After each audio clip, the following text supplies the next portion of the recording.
Tertiary group ಬರ್ತದೆ CH3 thrice C ಆಯ್ತಾ.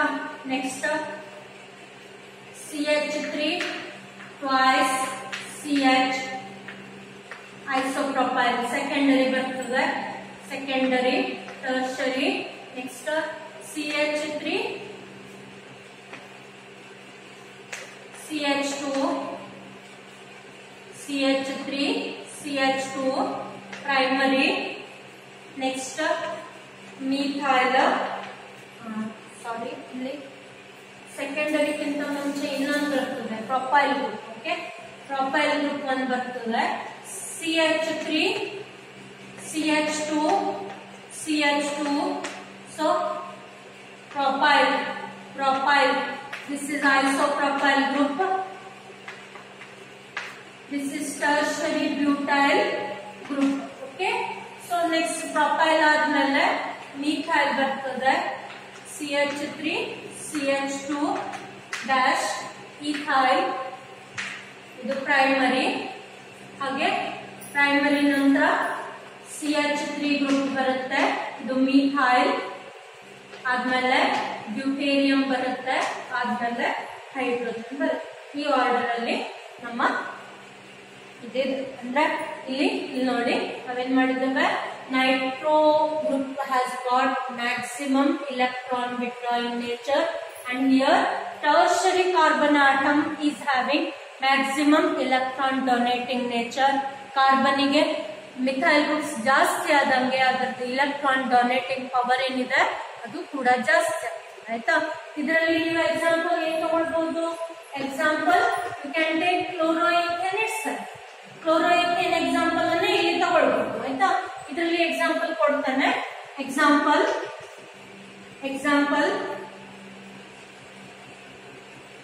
ನೋಡಿ, ಸಿ 3 ಗ್ರೂಪ್ಸ್ ಇದೆ ಅಂತ ಇಟ್ಕೊಳ್ಳಿ. ಅವಾಗ 3 ಗ್ರೂಪ್ಸ್ ಇಂದ ಇಲೆಕ್ಟ್ರಾನ್ ಏನಿದೆ ಆದಷ್ಟು ಕಾರ್ಬನ್ ಗೆ ಬರ್ತದೆ ಆಯ್ತಾ. ಹಾಗಾಗಿ ಕಾರ್ಬನ್ ಮೇಲೆ ಮೈನಸ್ ಚಾರ್ಜ್ ಬರುತ್ತೆ, ಸರಿನಾ. ಹಾಗೆ ಸಿ CH3 H CH3 ಎರಡು ಗ್ರೂಪ್ಸ್ ಇದೆ, ಒಂದು ಗ್ರೂಪ್ ಅಡಿಷನಲ್ ಇದೆ, ಅವಾಗ ಒಂದು ಹೈಡ್ರೋಜನ್ ಇದೆ ಹೇಳಿದಾಗ ಮತ್ತೆ negative charge lone pair of electron ಬರುತ್ತೆ. ಅವಾಗ ಇಲೆಕ್ಟ್ರಾನ್ ಡೆನ್ಸಿಟಿ ಮಿಥೈಲ್ ಗ್ರೂಪ್ ಇಂದ ಏನಾಗುತ್ತೆ, ಕಾರ್ಬನ್ ಕಡೆ ಟ್ರಾನ್ಸ್ಫರ್ ಆಗುತ್ತೆ, ಮಿಥೈಲ್ ಗ್ರೂಪ್ಸ್ ಗೆ ಡೆಲ್ಟಾ ಪ್ಲಸ್ ಚಾರ್ಜಸ್ ಬರುತ್ತೆ. ಹಾಗೆ CH3 CH ಜೊತೆಗೆ ಒಂದು ಬಾಂಡ್ ಇದ್ರೆ ಅವಾಗ ಮಿಥೈಲ್ ಗ್ರೂಪ್ ಇಂದ ಆದಷ್ಟು ಇಲೆಕ್ಟ್ರಾನ್ ಡೆನ್ಸಿಟಿ ಕಾರ್ಬನ್ ಸೈಡ್ ಗೆ ಮೂವ್ ಆಗುತ್ತೆ. ಹಾಗಾಗಿ ಲೋನ್ ಪೇರ್ ಆಫ್ ಎಲೆಕ್ಟ್ರಾನ್ಸ್ ಮತ್ತೆ ನೆಗೆಟಿವ್ ಚಾರ್ಜ್ ಕಾರ್ಬನ್ ಮೇಲೆ ಅಸೆಂಟ್. ಇಲ್ಲಿಗೆ ಇಂಡಕ್ಟಿವ್ ಎಫೆಕ್ಟ್ ಅಲ್ಲಿ ಪ್ಲಸ್ ಐ ಎಫೆಕ್ಟ್ ಮತ್ತೆ ಮೈನಸ್ ಐ ಎಫೆಕ್ಟ್ ಮುಗೀತು. ನೆಕ್ಸ್ಟ್ ಒನ್ ರೆಸೋನೇಟಿಂಗ್ ಸ್ಟ್ರಕ್ಚರ್ಸ್ ಬಗ್ಗೆ ಒಂದು ಸಣ್ಣ ಐಡಿಯಾ ಕೊಡ್ತಾನೆ. ಈ ರೆಸೋನೇಟಿಂಗ್ ಸ್ಟ್ರಕ್ಚರ್ಸ್ ಕೂಡ ಏನಿದೆ 4th ಯೂನಿಟ್ ಅಲ್ಲಿ ಬರುತ್ತೆ, chemical bonding and structure unit ಅಲ್ಲಿ ಬರುತ್ತೆ. ನಿಮ್ಗೆ ಏನಾದ್ರು ಡೌಟ್ಸ್ ಇದ್ರೆ ರೆಸೋನೇಟಿಂಗ್ ಸ್ಟ್ರಕ್ಚರ್ ಮೇಲೆ ಏನಾದ್ರು ಡೌಟ್ಸ್ ಇದ್ರೆ ಆ ಟಾಪಿಕ್ ಅಲ್ಲಿ ಓದ್ ನೋಡಿ ಆಯ್ತಾ. ಈಗ ನಾನು ಇಲ್ಲಿ ಬ್ರೀಫ್ ಆಗಿ ಹೇಗೆ ರೆಸೋನೇಟಿಂಗ್ ಸ್ಟ್ರಕ್ಚರ್ ಬರೆಯುವುದು, ಏನದ್ರ ಅರ್ಥ, ಯಾಕೆ ಅದಿದೆ ಅನ್ನೋದನ್ನ ಹೇಳ್ತಾನೆ.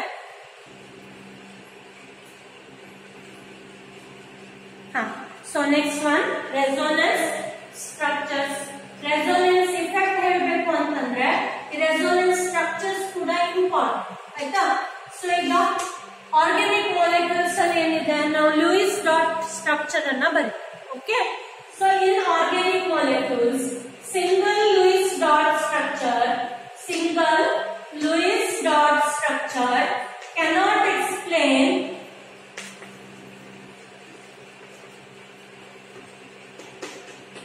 single Lewis dot structure cannot explain all the properties of molecules.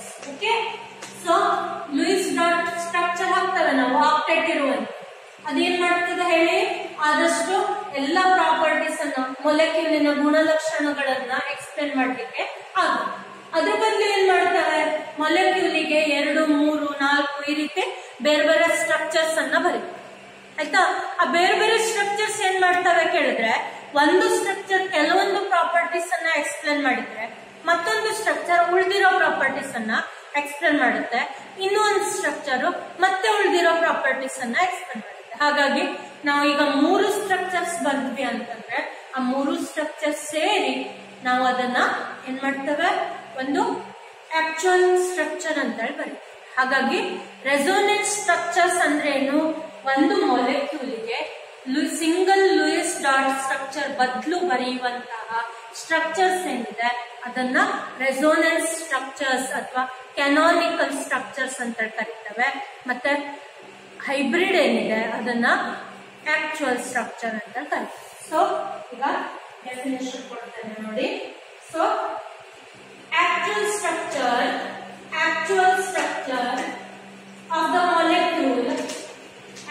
structure of the molecule is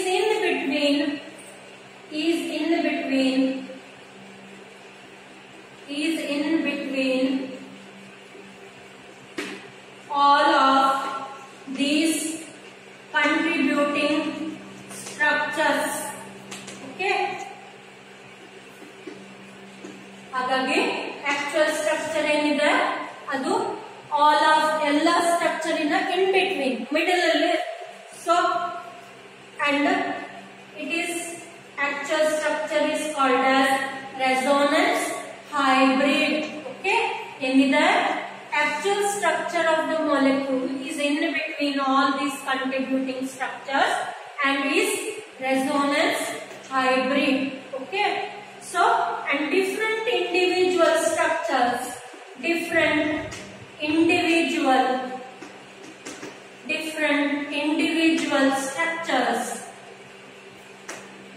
which are hypothetical, different individual structures which are hypothetical and individually do not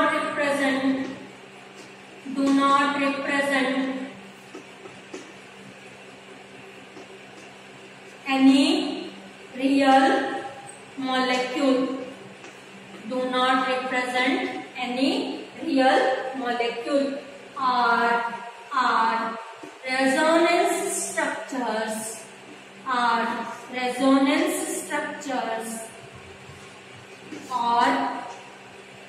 canonical structures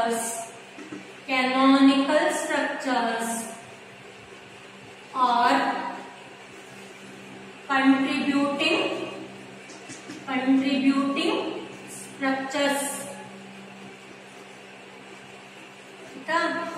So ಏನಂತ ಹೇಳಿ, actual structure of the molecule is in between all of these contributing structures. ಯಾವುದು contributing? ನಾನು ಹೇಳಿದೆ, ಒಂದು structure ಲೆಕ್ಕಕ್ಕೆ ನಾವೇನ್ ಮಾಡ್ತೇವೆ, ಒಂದೆರಡು ಮೂರ ಸ್ಟ್ರಕ್ಚರ್ಸ್ ಅನ್ನ ಹಾಕ್ತೀವಿ, ಅದನ್ನ ಕಂಟ್ರಿಬ್ಯೂಟಿಂಗ್ ಸ್ಟ್ರಕ್ಚರ್ಸ್ ಅಂತ ಹೇಳಿ ಕರೀತೀವಿ. ಮತ್ತೆ ಆಕ್ಚುಯಲ್ ಸ್ಟ್ರಕ್ಚರ್ ಏನಿದೆ ಅದನ್ನ ರೆಸೋನೆನ್ಸ್ ಹೈಬ್ರಿಡ್ ಅಂತ ಹೇಳಿ ಕರೀತೀವಿ.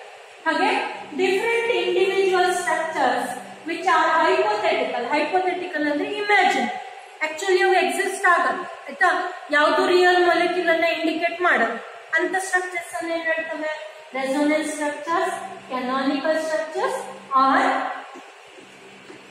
ಕಂಟ್ರಿಬ್ಯೂಟಿಂಗ್ ಸ್ಟ್ರಕ್ಚರ್ಸ್. ಈಗ ಇದ್ರ ಪ್ರಾಪರ್ಟೀಸ್ ಒಂದೆರಡು ಇದೆ, ನಾನು ನೆಕ್ಸ್ಟ್ ಈ ಪಾರ್ಟ್ ಅಲ್ಲಿ ಹೇಳ್ತೇನೆ, ನೋಡ್ಕೊಳ್ಳಿ. So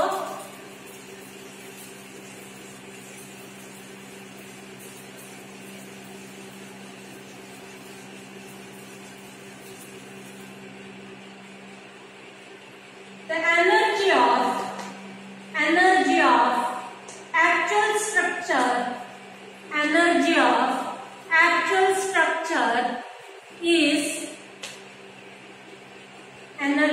actual structure that is resonance hybrid is lower than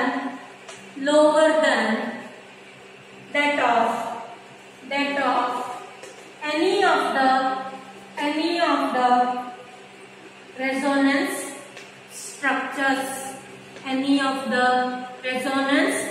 structures, okay.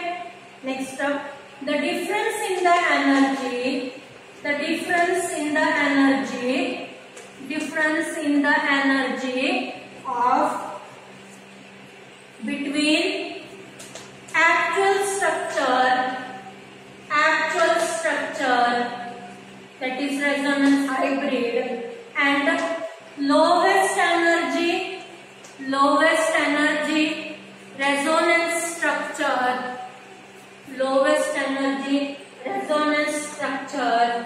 is called as resonance stabilization energy or simply resonance energy. Okay, so ಇದು ಒಂದೊಂದಾಗಿ ಡೆಫಿನೇಷನ್ಸ್ ಅನ್ನ ಕೊಡ್ತಾ ಇದ್ದಾನೆ. ಈಗ ನೆಕ್ಸ್ಟ್ ಪಾರ್ಟ್ ಏನ್ ಮಾಡೋದು ಹೇಳಿ, ಎಕ್ಸಾಂಪಲ್ಸ್ ಅನ್ನ ಕೊಡು. ಎಕ್ಸಾಂಪಲ್ಸ್ ಅನ್ನ ಕೊಡೋದಕ್ಕಿಂತ ಮುಂಚೆ ಒಂದೆರಡು ರೂಲ್ಸ್ ಇದೆ. Rules applied for writing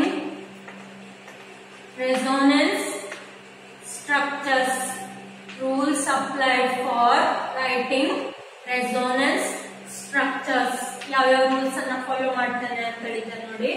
so ನಾವು ರೆಸೋನೆನ್ಸ್ ಸ್ಟ್ರಕ್ಚರ್ಸ್ ಬರೀತೇವಲ್ವಾ, they have structures have first one same position of nuclei. ಅದು ಚೇಂಜ್ ಆಗ್ಲಿಕ್ಕಿಲ್ಲ. ನಮ್ಮ ಸಿಸ್ಟಮ್ ನಲ್ಲಿ ನ್ಯೂಕ್ಲಿಯೈ ಏನಿದೆ, ಆ ನ್ಯೂಕ್ಲಿಯೈ ಏನಿದೆ ಅದು ಚೇಂಜ್ ಆಗ್ಲಿಕ್ಕಿಲ್ಲ ಆಯ್ತಾ. Second one same number of unpaired electrons. ನೀವು ಬೇಕಾದ್ರೆ ಅನ್ಪೇರ್ಡ್ ಇಲೆಕ್ಟ್ರಾನ್ಸ್ ಅನ್ನ ಶಿಫ್ಟ್ ಮಾಡಿ, ಒಂದು ಪೊಸಿಷನ್ ಇಂದ ಇನ್ನೊಂದು ಪೊಸಿಷನ್ ಗೆ ಶಿಫ್ಟ್ ಮಾಡಿ ಆಯ್ತಾ. ಆದ್ರೆ ಏನಾಗಬಾರ್ದು ಹೇಳಿ, ನಂಬರ್ ಆಫ್ ಇಲೆಕ್ಟ್ರಾನ್ಸ್ ಅಲ್ಲಿ ವೇರಿ ಆಗಬಾರ್ದು. Next among the resonance structures ಯಾವುದನ್ನ ನಾವು ಸೆಲೆಕ್ಟ್ ಮಾಡ್ತೇವೆ, the one which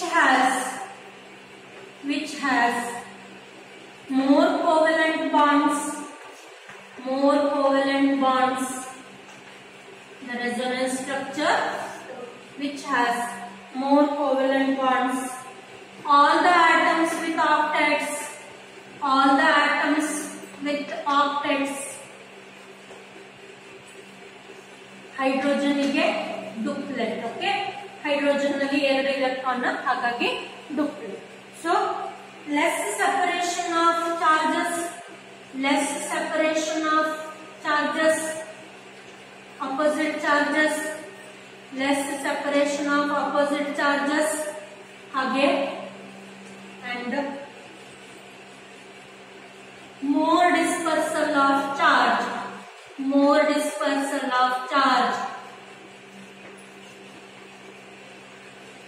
is stable than others. ಅಂದ್ರೆ ನಾವು ಸ್ಟೆಬಿಲಿಟಿ ಬೇಸಿಸ್ ಮೇಲೆ ಸ್ಟ್ರಕ್ಚರ್ಸ್ ಅನ್ನ ಬರ್ಕೊಂಡು ಹೋಗ್ಬೇಕು ಆಯ್ತಾ. ಸುಮ್ನೆ ಒಂದಿಷ್ಟು ಸ್ಟ್ರಕ್ಚರ್ಸ್ ಅನ್ನ ಬರೆಯುವುದಲ್ಲ, ನಾವು ಬರ್ದಿರೋ ಸ್ಟ್ರಕ್ಚರ್ಸ್ ಅಲ್ಲಿ ಏನಿರ್ಬೇಕು ಹೇಳಿ, ಸ್ಟೆಬಿಲಿಟಿ ಇರ್ಬೇಕು ಆಯ್ತಾ. ಯಾವ ಸ್ಟ್ರಕ್ಚರ್ ಗೆ ಮ್ಯಾಕ್ಸಿಮಮ್ ಸ್ಟೆಬಿಲಿಟಿ ಇದೆಯೋ ಆ ಸ್ಟ್ರಕ್ಚರ್ ಎಕ್ಸಿಸ್ಟ್ ಆಗ್ತದೆ. ಅದನ್ನೇ ನಾವು ರೆಸೋನೆನ್ಸ್ ಹೈಬ್ರಿಡ್ ಅಂತ ಹೇಳಿ ತಗೊಳ್ಳಿ. ಸೊ ಏನಿರ್ಬೇಕು, ಮೋರ್ ಕೋವೆಲೆಂಟ್ ಬಾಂಡ್ಸ್ ಜಾಸ್ತಿ ಇರಬೇಕು. ಎಲ್ಲ ಆಟಮ್ಸ್ ಗೆ ಆಕ್ಟೆಟ್ 8 ಇಲೆಕ್ಟ್ರಾನಿಕ್ ಸ್ಟ್ರಕ್ಚರ್ ಇರಬೇಕು.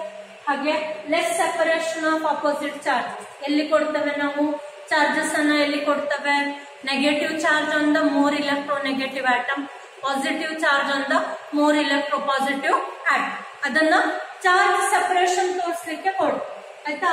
ಆಮೇಲೆ ಮೋರ್ ಡಿಸ್ಪರ್ಸಲ್ ಆಫ್ ಚಾರ್ಜ್ ಅನ್ನ ಡಿಸ್ಪರ್ಸಲ್ ಆಗಿ ಬರೆಯುವಂತದ್ದು.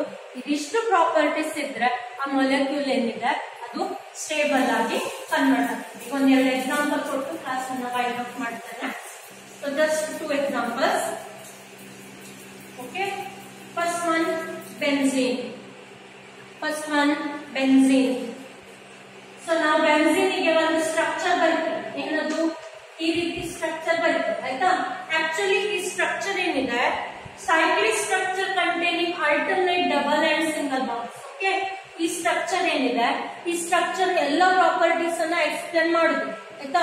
ಇಲ್ಲಿ ಬಾಂಡ್ ಲೆಂತ್ ಏನಿದೆ, ಕಾರ್ಬನ್ ಸಿಂಗಲ್ ಬಾಂಡ್ ಅಲ್ಲಿ 154 picometer. Single bond length, carbon single bond length 154 picometer ಇದೆ ಆಯ್ತಾ. Carbon double bond length 134 picometer ಇದೆ.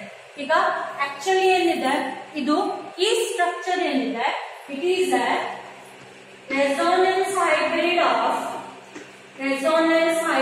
of two structures, two canonical structures 1 and 2 ಆಯ್ತಾ.